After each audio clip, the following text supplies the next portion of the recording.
நண்பர்களே வணக்கம். குடியாத்தம் குமரன் பேசுகிறேன். ஒரு வாரத்துக்கு மேலாகிவிட்டது நான் முகநூல் நேரலை, யூடியூப் சேனல், தொலைக்காட்சி விவாத மேடையில் பேசி கிட்டத்தட்ட 10 நாட்கள் ஆகும். என்னுடைய மைத்துனர், என்னுடைய உடன் பிறந்த சகோதரியினுடைய மகன் திருமணம் பெங்களூரில் நடைபெற இருக்கிறது. எனவே அதற்காக அந்த திருமண அழைப்புதல்களை குடும்பத்தோடு சென்று தருகிற அந்த பணியில் இருந்த காரணத்தால் என்னால் முகநூல் நேரலையிலும் பேச முடியவில்லை, யூடியூப் சேனல்களிலும் பேசவில்லை. ஒரு 4 தொலைக்காட்சிகளில் இந்த 10 நாட்களில் விவாத மேடையில் பேசுவதற்கு அழைத்தார்கள், அதற்கும் செல்ல முடியவில்லை. எனவே இன்றுதான் நான் குடியாத்தம் வருகை தந்தேன். எல்லோரிடத்திலிருந்தும் எனக்கு அலைபேசியில் அழைப்பு, என்ன முகநூல் பக்கமே ஆளை காணமே, யூடியூப் சேனல் ஆளை காணமே, அதிரடியாக பேசுவீங்க காணமே, தொலைக்காட்சியிலும் காணமேன்னு. ஏன் வரலன்னா இதுதான் காரணம்.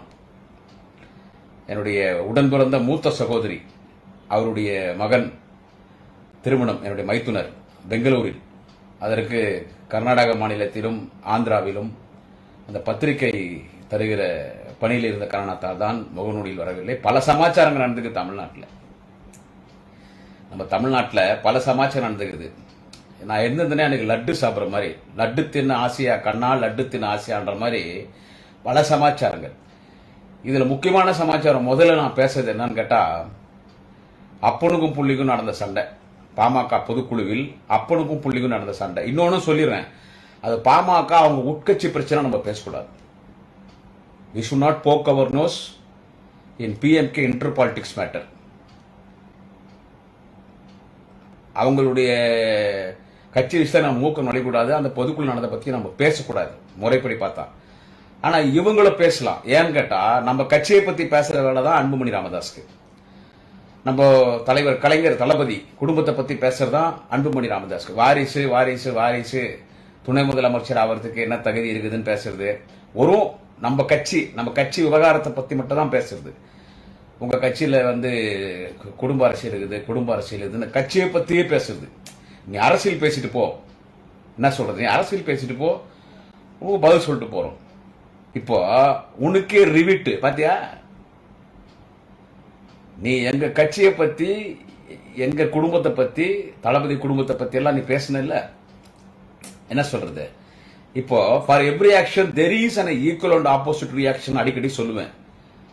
அடிச்சு பாரு உனக்கே. இப்போ செம தமாஷு, செம ஜாலி.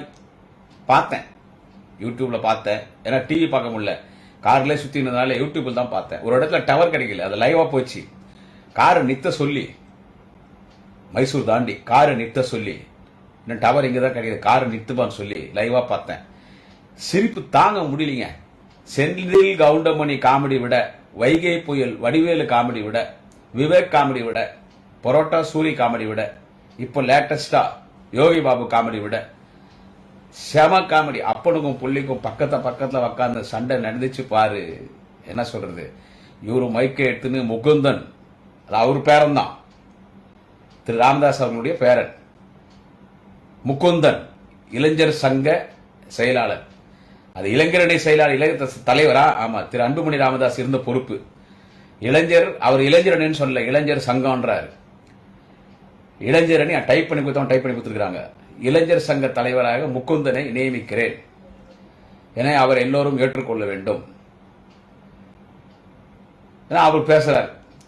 உடனே பேசிட்டு நன்றி சொல்லுங்கட்டார்.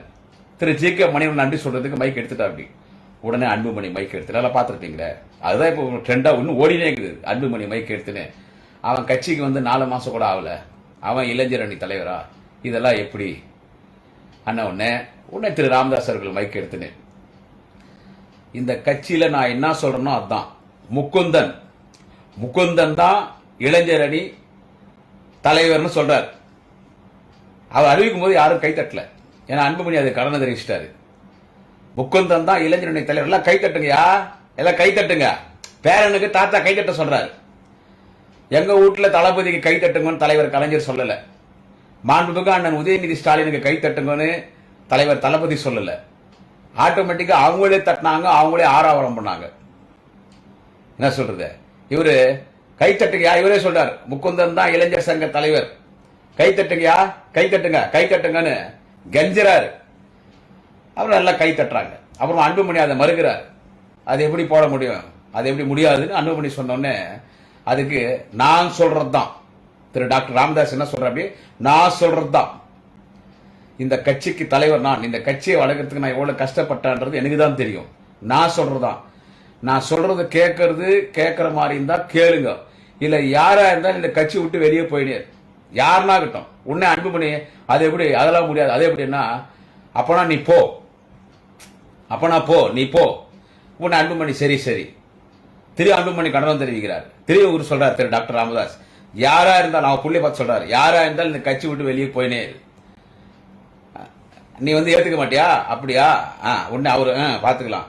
இவர் அப்ப உடனே என்ன பண்றாரு, நான் தனியா கம்பெனி ஆரம்பிக்கிறேன், இந்த பங்க் கடை எனக்கு வேணாம், நான் தனியா கடை போட்டுக்கிறேன், பனையூர்ல கட்சி ஆபீஸ் திறந்துக்கிறேன்னு பேசினே இருக்கிறார் அன்புமணி ராமதாஸ். பனையூர்ல கட்சி ஆபீஸ் நான் வந்து திறந்துக்கிறேன், பனையூர்ல கட்சி ஆபீஸ் திறந்துக்கிறேன்னு பேசினது. அப்படி குறுக்கு போய் திரு டாக்டர் ராமதாஸ் அவர்கள் மீண்டும் சொல்லுகிறேன், இளைஞர் சங்க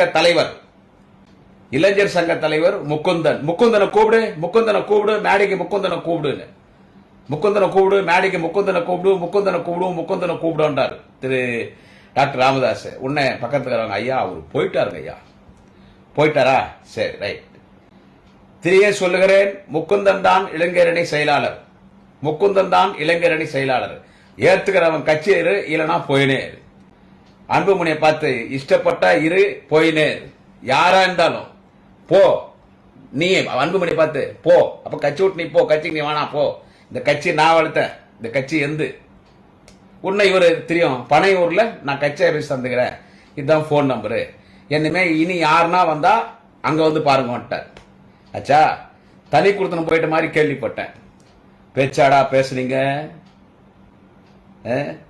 ஐயா திரு டாக்டர் ராமதாஸ் அவர்களும் அவர் மகனும், பேச்சாடா பேசுனீங்க, ரிவிட்டு திருப்பி அடிச்சாங்க பாத்தியா.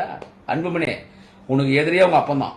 எல்லாரும் சொன்னாங்க என்கிட்ட, போன் வருது, எங்கனா இருக்கீங்க, லைவ் போடுங்க, இல்லப்பா நான் கர்நாடகாவில் போயிட்டு இருக்கேன், லைவ் போட்ட கட் ஆயிடும், வேலை இருக்குது, ஊருக்கு வந்து கச்சேரி வச்சுக்கலாம். எல்லாரும் சொன்னாங்க, இல்ல இது வந்து ஒரு நாடகம் ஆடுறாங்க, குடும்ப அரசியலை எதிர்க்கிற மாதிரி அன்புமணி நாடகம் ஆடுறாங்க. நாடகம் இல்லைங்க, அது உண்மை. திரு டாக்டர் ராமதாஸ் அவர்கள் பையன் வரட்டோன்னு அரசியல் கொண்டு வந்தார். ஆனால் அன்புமணி நடவடிக்கை அவருக்கு எதுவும் பிடிக்கல. ஏன்னா ஒரு திட்டி தான் நான் பேசுவோன்றது இல்லை, நமக்கு தெரியாதாங்க என்ன சொல்றது. 14 வயசுல மேடை ஏறினேன், பெங்களூர்ல இந்த கூட்டின்னு வந்து ஒசூர்ல பேச வைப்பாங்க. எனக்கு மேடை சர்வீஸ் 30 வருஷத்துக்கு மேல மேடை சர்வீஸ் எனக்கு தெரியாது. எனக்கு இருக்கிற சர்வீஸ் கூட அன்புமணி ராமதாஸ் கிடையாது.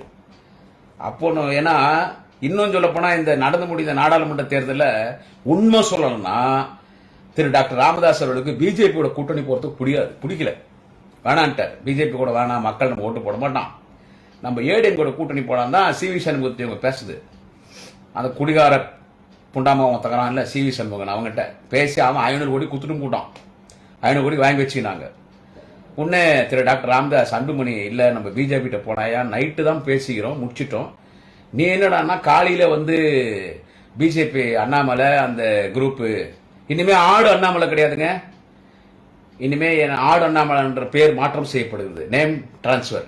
ஆடு அண்ணாமலை என்பது காலில் செருப்பு போட மாட்டேன், சாட்டையால் அடித்துக் கொள்வேன் என்று சொன்னதால் சாட்டை செருப்பு அண்ணாமலை, ஓகேவா, ஆடு இனிமே எடுத்துருவோம். அந்த சாட்டை செருப்பு அண்ணாமலை காலையில கூப்பிட்டுருக்கிறிய, எப்படி அது ஏடிஎம்கே போலாம், கை நீட்டி பணம் வாங்கிட்டேன், நம்ம வாங்கின பணத்தை எப்போ திருப்பி கொடுத்துருவோம், பொட்டி வாங்கிறதுக்கே நம்ம ஸ்பெஷலிஸ்ட், இதை உள்ள வச்சுக்கோ.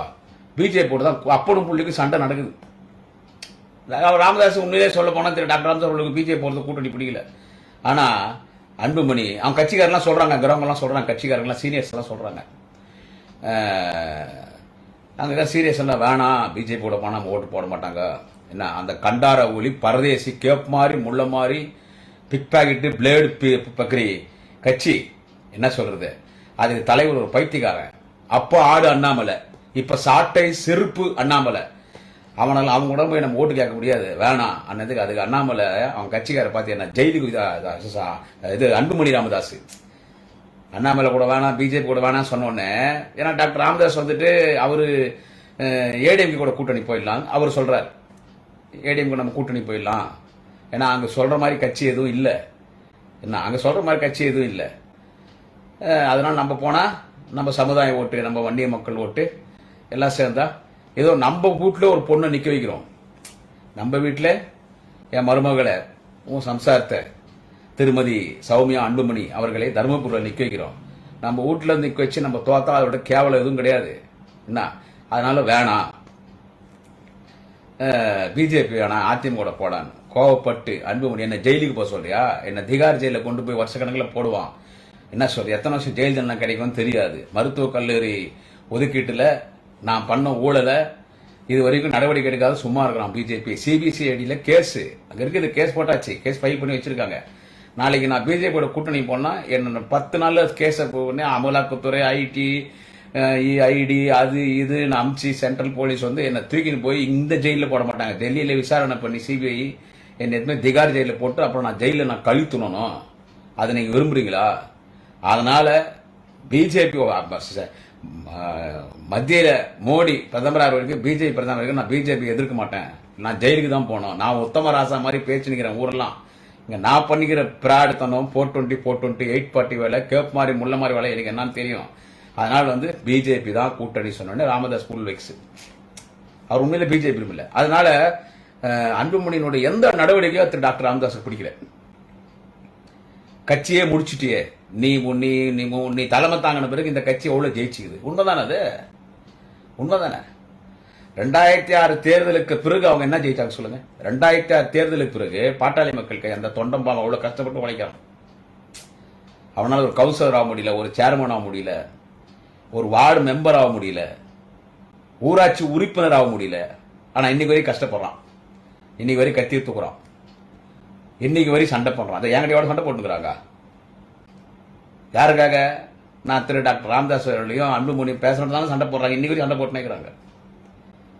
சோ இன்னும் பற்றோடு அந்த கட்சிக்காரர் இருக்கிறாங்க.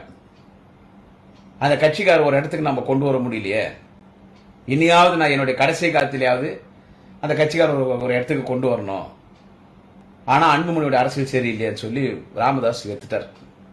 வெத்தி இப்ப சண்டாயி, அப்பனும் பிள்ளைக்கு சண்டாயி பனையூர்ல தனி கடை போட்டாச்சு. நான் இப்பயும் சொல்றேன், இந்த விவகாரம் நம்ம பேசக்கூடாது, நானும் பேசக்கூடாது, இது அவங்க உட்கட்சி பிரச்சனை. ஆனா அவங்க பேசினாங்க இல்ல, திமுக உட்கட்சியில எந்த பிரச்சனை கிடையாது. என்னது? எந்த பிரச்சனை கிடையாது. அன்புமணி திணிக்கப்பட்டவர் அரசியலில். திரு அன்புமணி ராமதாஸ் அவர்கள் அரசியலிலே திரு டாக்டர் ராமதாஸ் அவர்களால் அரசியலிலே திணிக்கப்பட்டவர். ஆனால் தலைவர் தளபதி உழைப்பால் உயர்ந்தவர், தொண்டனால் கட்சிக்கு தலைவனாக்கப்பட்டவர், தமிழக மக்களால் தொடர்ந்து வெற்றி, இன்றைக்கு முதலமைச்சர். அதேபோல் நாளைய தமிழகம் வாலிப கலைஞர் மாண்புமிகு அண்ணன் உதயநிதி ஸ்டாலின் அவர்கள் கழக இளைஞர்களால் எங்களுக்கு அண்ணன் உதயநிதி ஸ்டாலின் தான் வேண்டும் என்று கழக இளைஞர்களால் இளைஞரணி செயலராக்கப்பட்டார். ஒட்டுமொத்த சட்டமன்ற உறுப்பினர் கட்சியினரால் அமைச்சராக்கப்பட்டார், துணை முதலமைச்சராக்கப்பட்டார். எந்த இடத்தையும் தலைவர் தளபதி மாண்புமிகு அண்ணன் நாளைய தமிழகம் வாலிப கலைஞர் உதயநிதி ஸ்டாலின் அவர்களை முன்னிலைப்படுத்தல. சுயம்பா வந்தார் தலைவர் தளபதியும் மாண்புமிகு அண்ணன் உதயநிதி ஸ்டாலின். இன்னைக்கு வரைக்கும் அப்படிதான் தேர்தலில் நின்று ஜெயிக்கிறாங்க. தூத்துக்குடியில மரியாதைக்குரிய அக்கா திருமதி கனிமொழி அவர்கள் நாடாளுமன்ற உறுப்பினர் என்றால் தேர்தலில் நிற்கிறார், வெற்றி பெறுகிறார். மக்களுக்கு திமுக ஓட்டு போட்டவனோ தளபதியினுடைய தங்கச்சி கலைஞருடைய பொண்ணு ஓட்டு போடணும் அவசியம் இல்லை, விரும்புறான், நல்லா பண்றாங்கன்னு விரும்புறான். அந்த மாதிரிதான் நாளைய தமிழக முதல்வர்கள் மாண்புமிகு அண்ணன் உதயநிதி ஸ்டாலின் மக்கள் விரும்புறாங்க. இப்படி மக்களால் ஏற்றுக்கொள்ளப்பட்டது தலைவர் கலைஞருடைய குடும்பத்திற்கு. நீ சொல்ற வாரிசு சொல்றிய கலைஞருடைய வாரிசுகள் மக்களால் ஏற்றுக்கொள்ளப்பட்டவர்கள், கழக தொண்டர்களால் தலைவர்களாக்கப்பட்டவர்கள். அந்த நிலைமை இருக்குதா அன்புமணிக்கு? எவ்வளவு பேர் இது நான் இப்பயும் சொல்றேங்க. அவங்க உட்கட்சி பிரச்சனை என்ன அண்ணா கேட்பாங்க, அவங்க உட்கட்சி பிரச்சனை நீ ஏன்பா பேசுற? அவங்க எவ்வளவு பேசுனாங்க. எங்க வீட்டுல 1008 பிரச்சனை, எந்த பிரச்சனையும் இல்ல. ஆனா இன்னைக்கு உங்களுக்கு என்ன? உங்களுக்கு முகுந்தன் யாருன்னா அவங்க பேரன் தான். உங்க வீட்டுல திரு டாக்டர் ராமதாஸ் நிறுவன தலைவர், அன்புமணி ராமதாஸ் தலைவர், திருமதி சௌமியா அன்புமணி அவர்கள் நாடாளுமன்ற உறுப்பினர் வேட்பாளர். இப்போ அவங்க பேரன் முக்குந்தன் இளைஞர் சங்க தலைவர். நான் அறிவிக்கிறேன்னா அறிவுங்க பாத்துக்கலாம். அது எந்த முறையில பேரன் எனக்கு தெரியல, அன்புமணி அது எந்த முறை. பட் அவர் அவர் பொண்ணுங்களுக்கு பையனா என்ன தெரியல. பட் அவருடைய சொந்த பேரன். இப்போ கட்சிக்கு இப்ப நீங்க எங்களை பேசுறீங்களே, இப்ப நீங்க அங்க இருக்கிற தொண்டனை ஏத்துக்கல அங்கெல்லாம். ஆனா ஒண்ணு அங்க அன்புமணி ஐயா வேணாயா அப்படி பேசாதீங்க, ஐயா வேணாயா அப்படி பேசாதீங்க ஐயான்றாங்க. அப்போ அந்த கூட்டத்தினுடைய ஆறாவரத்தை பார்க்கும்போது அவங்க முக்குந்தனை இளைஞரணி தலைவரா ஏத்துக்க தயாரா இல்லை. டாக்டர் ஐயா சொல்லிட்டாங்கப்பா ஏத்துக்கலான்ற மனநிலைமையில அவன் இல்ல அந்த தொண்டை இல்ல. அப்போ திரு டாக்டர் ராமதாஸ் அவர்களுடைய குடும்பத்தில் இருக்கிற அங்கத்தினர் அரசியலுக்கு வருவது பாமகவின் தொண்டர் ஏற்றுக்கொள்ளவில்லை. ஆனா அந்த நிலைமை திமுக நாங்க ஏத்துக்கிறோம்.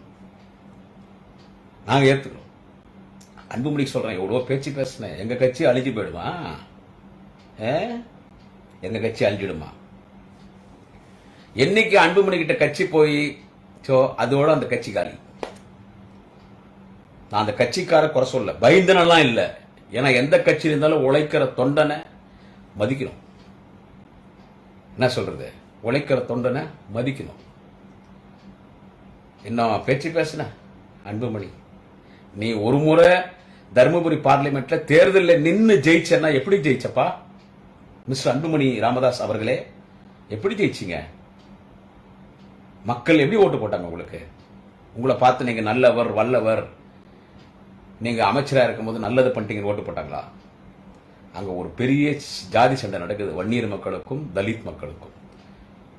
ஒரு வன்னியர் பொண்ணும் தலித் பையனும் காதலிக்கிறாங்க, காதலிச்சு திருமணம் பண்ணிட்டாங்க.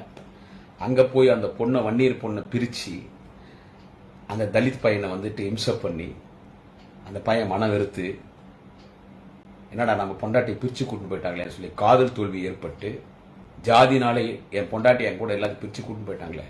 அந்த பொண்ணு போன நல்ல பொண்ணு தான், வேற வழியில என்னத்து ஊர்ல நம்ம மாவட்டத்தை பிரச்சனை குடும்ப பிரச்சனைன்னு அந்த பொண்ணு போயிடுச்சு பாவம். அந்த மேஜர் தான் எடுக்கிறோம். அந்த தலித் சகோதரன் ரயில்ல போய் தண்டவாளத்துல அடிப்பட்டு இறந்தாரோ யார் என்ன பண்ணாங்களோ, பட் அந்த தம்பி இறந்துட்டார். இது பிரச்சனை ஆகுது அங்க தலித்களுக்கும் வன்னியர்களுக்கும், இது பெரிய பிரச்சனை ஆகுது. அப்போ இதே திரு டாக்டர் ராமதாஸ் அவர்களும் அன்புமணி ராமதாஸ் அங்கதான் இருக்கிறேன். செகண்ட் டைம் தாமரைச்செல்வன் எம்பி நிற்கும் போது அங்கதான் இருக்கிறேன் நான். சேலம் நாடாளுமன்ற உறுப்பினர் மாவட்ட செயலாளர் மரியாதைக்குரிய அண்ணன் டிஎம்எஸ் அவர் என்னையும் கந்தளி கரிகாலன் தான் கூப்பிடுவார். எங்க எலெக்ஷன் இன்சார்ஜ் பண்ணாலும் பேசுறதுக்கு நான் தானே சுத்துறாங்க. அங்க போய் வன்னிய மக்களே, நம்ம சமுதாய மக்களை வந்துட்டு நம்ம சமுதாயத்தை சேர்ந்த பெண்களை தலித்கள் வந்து மயக்கி காதலிக்கிறாங்க, நம்ம பொண்ணுங்களை கூட்டின்னு போயிடுறாங்க, நம்ம ஜாதி என்ன ஆகுறது, அதனால நம்ம ஜாதியை காப்பாற்றணும்னா நம்மளுக்கு ஜாதி ஒற்றுமை வேணும், ஜாதின்னு பேசி அதுல அன்புமணி அங்க எம்பியா ஜெயிச்சது. அன்புமணி நல்லவர் வல்லவர்னு ஓட்டு போடல. இதெல்லாம் பேசுறதுக்கு காரணம், நீ எந்த அளவுக்கு திமுக குடும்பத்தை திமுக வாரிசு அரசு சொல்லி எந்த அளவுக்கு எங்களை விமர்சனம் பண்ற. இன்னைக்கு உன் நிலைமை என்ன? உன் கட்சி போச்சு, தனியா கடை போட்ட பனையூர்ல உன் கட்சி போச்சு. உங்க அப்பா மேல ஒரு கடுமையான கோபத்தில் இருக்கிறார். என்ன அந்த காலத்துல மன்னர்கள் ஆட்சி செய்யும் போது இளவரசன் என்ன பண்ணுவானா மன்னரை கொண்டு போய் சிறையில் வச்சிருவானா. அப்பா மன்னரா இருப்பாரு, இவன் இளவரசன். அப்பனுக்கு பிறகு இவன் தான் வரப்போறான், இருந்தாலும் இவனுக்கு பொறுக்க முடியல. அப்பனை கொண்டு போய் அந்த இளவரசன் என்ன பண்ணுவான், மன்னரை ஜெயில வச்சுட்டு அவன் அந்த நாட்டில் ஆட்சி பண்ணுவான். ஷாஜகான் அவுரங்கசீப் வரலாறு தெரியல உங்களுக்கு, ஆக்ரா, இப்படி பலது சொல்லலாம். குறுநில மன்னர்கள் பாளையத்துக்காரர்கள் அப்படி பண்ணுவாங்க. அப்பாயத்தின் பேர் சிறையில போட்டு புல்ல ஆட்சி பண்ணுவானா. ஆனால் திராவிட முன்னேற்ற கழகத்தில் தலைவர் கலைஞருக்கு உடல்நிலை சரியில்லாமல் அவர் வீட்டிலே இருக்கிறார். கடைசி காலத்தில் கட்சிக்கு தலைவர் ஆயிடுங்க. சரி, முதலமைச்சர் நீங்க ஆயிடுங்க. தலைவர் கலைஞர் இந்த மண்ணுலகில் நீண்ட ஆயுளோடு வாழ வேண்டும். தலைவர் கலைஞர் இந்த மண்ணுலகில் வாழும் வரை அவர்தான் கட்சியின் தலைவர், அவர்தான் முதலமைச்சர், என்றைக்கும் அவர்தான் நம்பர் 1. நான் அவருக்கு தொண்டனாகத்தான் இருப்பேன். நான் கலைஞரின் மகன் என்று சொல்வதிலும் எனக்கு பெருமை. அதைவிட திமுகவின் தொண்டன் கலைஞரின் தொண்டன் சொல்வதிலே எனக்கு மிகப்பெரிய பெருமை என்று தலைவர் தளபதி சொன்னார். அதைதான் மாண்புமிகு அண்ணன் துணை முதலமைச்சர் நாளைய தமிழக வாலிப கலைஞர் அண்ணன் உதயநிதி ஸ்டாலினும் அதுதான் சொல்றார். நான் கலைஞருடைய பேரன், எனக்கு பெருமை. முதலமைச்சர் தளபதியுடைய பையன், அதோடைய பெருமை. இந்த ரெண்டு பெருமையோட பெரிய பெருமை என்னன்னு கேட்டா, நான் திமுக இளைஞரணி செயலாளர், நான் திமுகவின் தொண்டன் என்று சொல்றதுல பெருமை அப்படின்னு சொல்லி தான் நாங்க பண்ணோம். இன்னைக்கு உங்க அப்பாவையே நீ செல்லாக்கா சாக்க பாக்குற. அதுதான் அந்த மனுஷன் வலிச்சார். அவர் தளபதி பேசுறாரு, அவர் வயசு மீறி பேசினால்தான் தான் அவர் பேசணும். நான் அந்த கட்சியை அவர் சொன்னார், நான் தான் வளர்த்தேன். உண்மைதான். சைக்கிளில் போய் கட்சியை வளர்த்தார், சைக்கிளில் போய் கட்சியை வளர்த்தார். அவரு நிறைய தில்லுமுள்ளெல்லாம் பண்ணார், இருந்தாலும் அந்த கட்சியை அவர் வளர்த்தார். என்ன சொல்றது? ஆனா இன்னைக்கு அன்புமணி, நீ எப்படி வளர்ந்த இந்த கட்சியில? கரையான் புற்றுக்குள் கருணாகம் புகுந்த போல் நீ பாமகவில் நீ போர்ல உங்க அப்பாவே தூணு புத்துல விட்டார். ஆனா உங்க அப்பாவே நீ கடிச்சிட்ட, விஷப்பாவ மாதிரி உங்க அப்பாவே நீ கடிச்சிட்ட. எனவே இதெல்லாம் பார்க்கும்போது இவங்க ரெண்டு பேரும் சண்டை போய் போட பார்த்துட்டு இருந்தேன். செம தமாஷு, செம ஜாலி, சூப்பரோ சூப்பர். அப்பனும் புள்ளியும் சண்டை பார்க்கறதுக்கு எங்களையடா பேசுறீங்க? என்ன சொல்றது? அதனால இப்பயும் சொல்றேன், உங்க கட்சி பிரச்சனை பேசக்கூடாது. எங்களை நீ பேசுறிய, அதனால நான் பேசுறேன். இன்னும் இதை விட நிறைய அடி அன்புமணிக்கு இருக்குது, இன்னும் இது விட நிறைய அடிக்குது. இந்த எம்எல்ஏ எலெக்ஷன்ல இவ்வளவு நடந்துட்டு அந்த மனுஷன் என்ன சொல்றாரு, தோக்குறதுன்றது ஒரு அனுபவம் அரசியல்ல, அது சகஜம்.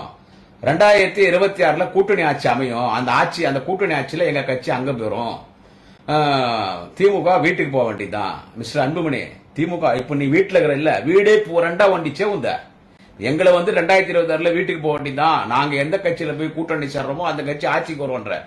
ஆம நுழைஞ்ச வீடும் அமீனா நுழைஞ்ச வீடும் ஒண்ணுன்ற மாதிரி அன்புமணி, நீ எந்த கட்சி கூட்டணி போறியோ அந்த கூட்டணி காலி ஆயிடும். எப்படி ஏடிஎம்கே எம்எல்ஏ எலெக்ஷன்ல காலி ஆயிடுச்சோ, இந்த எலெக்ஷன்ல பிஜேபி அட்டு பிளாப், நீயும் அட்டு பிளாப் ஆன உங்க கட்சியும். அந்த மாதிரி 2026 நீ வீட்டுல இருக்கிற, நீ இருக்கிற வீடு அந்த ஒரு வீடாவது ஒற்றுமையா இருந்துச்சு, அப்புறம் உள்ள ஒண்ணாந்தீங்க. இப்ப வீடே ரெண்டாயிடுச்சு, தனிக்கடை போட்ட. என்ன சொல்றது? நான் தான் ஓனர்னு தனிக்கடை போட்ட. 2026 ஒரு தொகுதி ஜெயிச்சு காட்டு, 50 தொகுதி ஜெயிக்குதான். என்ன பக்கத்துல ஆந்திரா, கர்நாடகா, கேரளா, மகாராஷ்டிரா சேர்த்து சொல்றீங்களா? திரு டாக்டர் ராமதாஸ் சொல்றாரு 50 தொகுதி ஜெயிக்கணும், அதுக்கு முக்குந்தம் தான் முக்கியமான ஆளு. அந்த தம்பி அரசியல் வந்து 4 மாசம் தான் ஆச்சா தான் அன்புமணி சொன்னா. அப்படி என்ன 2026 பாரு, இப்ப ஏதோ 5 பேர் இருக்கிறீங்களா, 5 எம்எல்ஏ இருக்கிறீங்களா? என்ன 2026 நீ ஒன்னாவது ஜெயிக்கிறியா பாரு, ஒன்னாவது ஜெயிக்கிறியா பாரு. நீ நில்லு எம்எல்ஏ, நீயே ஜெயிக்க மாட்ட. எங்க அண்ணன் உதயநிதி ஸ்டாலின் எங்க நிக்கிறாரு, அங்க வந்து அன்புமணி நீ நில்லு ஜெயிக்கிறியா பாக்கலாம். இல்ல நீ அன்புமணி எங்க நிக்கிறே, அங்க வந்து அண்ணன் உதயநிதி ஸ்டாலின் நிக்கிறார். நாளைய தமிழக வாலிப கலைஞர் அண்ணன் துணை முதலமைச்சர் உதயநிதி ஸ்டாலின் பார்க்கலாமா? அதனால பார்த்து நடந்துக்கங்க, பார்த்து நடந்துக்குங்க. எனக்கு வயிற்றுல பால் வாத்த மாதிரி, சில்லுன்னு மோர் குடிச்ச மாதிரி, நல்லா ஒரு 10 ஐஸ்கிரீம் சாப்பிட்ட மாதிரி, என்ன எனக்கு குளிர்ச்சியா இருக்குது. அந்த பொதுக்குழுல அப்பனும் சொல்லி சண்டை போட்டுக்குது, குளிர்ச்சியா இருக்குது. சமாஜ் அடிக்கடி இப்படி சண்டை போடுங்க. ஏன்னா ஒரு சினிமா காமெடி பார்த்து எங்களுக்கு வெத்து போச்சு. நீங்க அப்பனும் புள்ளியும் போற சண்டை பார்க்கும்போது எனக்கு திருப்தியா இருக்குது. என்ன அதாவது அந்த பைத்தியக்கார பார்த்தேன். யாரு?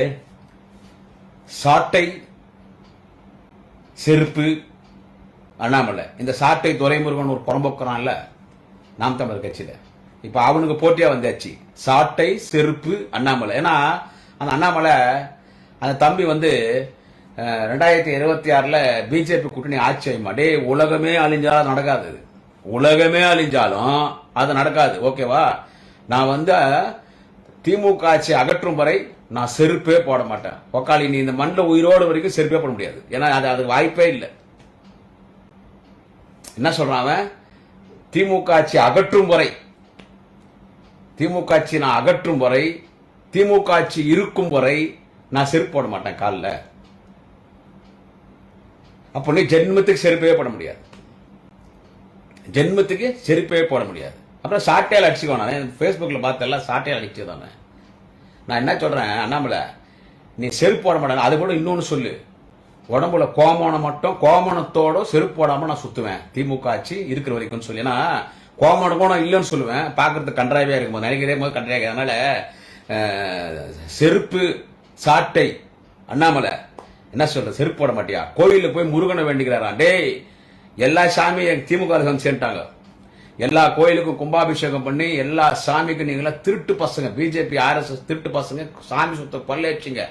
இன்னைக்கு அதுக்கு ஒரு அமைச்சர் மாண்புமிகு சேகர் பாபுன்னு ஒரு அமைச்சர் போட்டு இன்னைக்கு கோயில்ல நாங்க மாநாடு நடத்திட்டு வாடா டே சாட்டை செருப்பு அண்ணாமலை மாநாடே நடத்திட்டுமே முருகனுக்கு மாநாடு உக்காளி நீங்க எங்கன்னா சாமிக்கு மாநாடு நடத்திக்கிறீங்களா இந்தியா புல்லா முருகனுக்குன்னு மாநாடு நடத்திட்டோம் உலகமே அந்த மாநாடை பார்த்து அப்பாப்பா என்ன அந்த பாட்டு என்ன கச்சேரிங்க என்ன ஆன்மீக சொற்பொழிவு கடவுள் கும்பிட்டு அம்மையார் செல்வி ஜெயலலிதா கூட கடவுளுக்கு மாநாடு நடத்தல எல்லா கட்சி அரசியல் மாநாடு நடத்தும் ஆனா முருகனுக்கு மாநாடு நடத்திட்டோம் அந்த முருகனை போய் இந்த மயிரா வேண்டிக்கிறானா இந்த செருப்பு சாட்டை அண்ணாமலை வேண்டிக்கிறானா ஆட்சிக்கு வராதான் 2026 ஆட்சிக்கு வராதான் நான் சொல்றேன் கேட்டுக்கோ 2026ல நீ பாஜக பாமகவோடு சேர்ந்து கெட்ட பாமக